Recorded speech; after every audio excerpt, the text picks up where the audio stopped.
بسم اللہ الرحمن الرحیم۔ السلام علیکم۔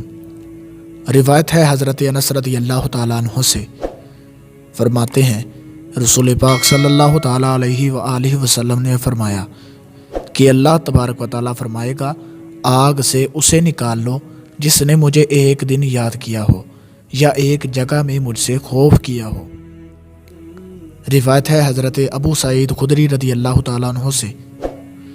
فرماتے ہیں کہ نبی کریم صلی اللہ تعالیٰ علیہ وآلہ وسلم نماز کے لیے تشریف لائے، لوگوں کو دیکھا گویا وہ ہنس رہے ہیں۔ فرمایا، اگر تم لذتیں ختم کر دینے والی موت کا ذکر زیادہ کیا کرو تو وہ تم کو اس سے روک دے جو میں دیکھ رہا ہوں، یعنی تم ہنس رہے ہو تو لذتیں ختم کر دینے والی موت کا ذکر زیادہ کیا کرو، کیونکہ قبر پر کوئی دن نہیں آتا مگر وہ کلام کرتی ہے تو کہتی ہے، میں مسافری کا گھر ہوں، میں تنہائی کا گھر ہوں، میں مٹی کا گھر ہوں، میں کیڑوں کا گھر ہوں۔ اور جب بندہ مومن دفن کیا جاتا ہے تو اس سے قبر کہتی ہے، تو خوب ہی آیا،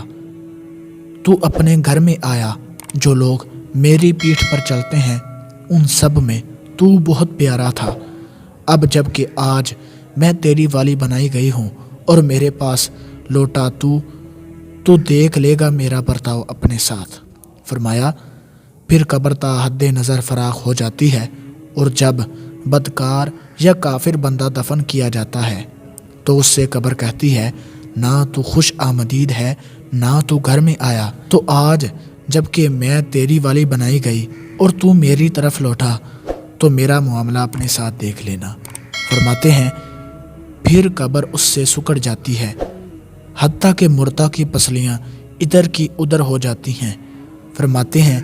رسول پاک صلی اللہ تعالیٰ علیہ وآلہ وسلم نے اپنی انگلیوں سے اشارہ کیا تو بعض کو بعض کے اندر داخل کر دیا۔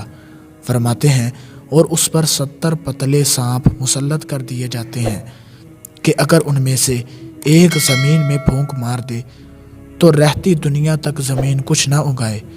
وہ اسے کاٹتے اور نوچتے ہیں حتیٰ کہ اسے حساب تک پہنچایا جائے۔ فرماتے ہیں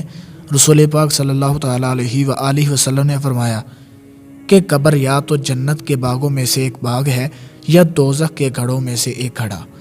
دوستو، اللہ تبارک و تعالیٰ سے دعا ہے کہ اللہ رب العزت ہمیں ان احادیث پر عمل کرنے کی توفیق عطا فرمائے۔ ملتے ہیں کسی اگلی ویڈیو میں، تب تک کے لیے اللہ حافظ۔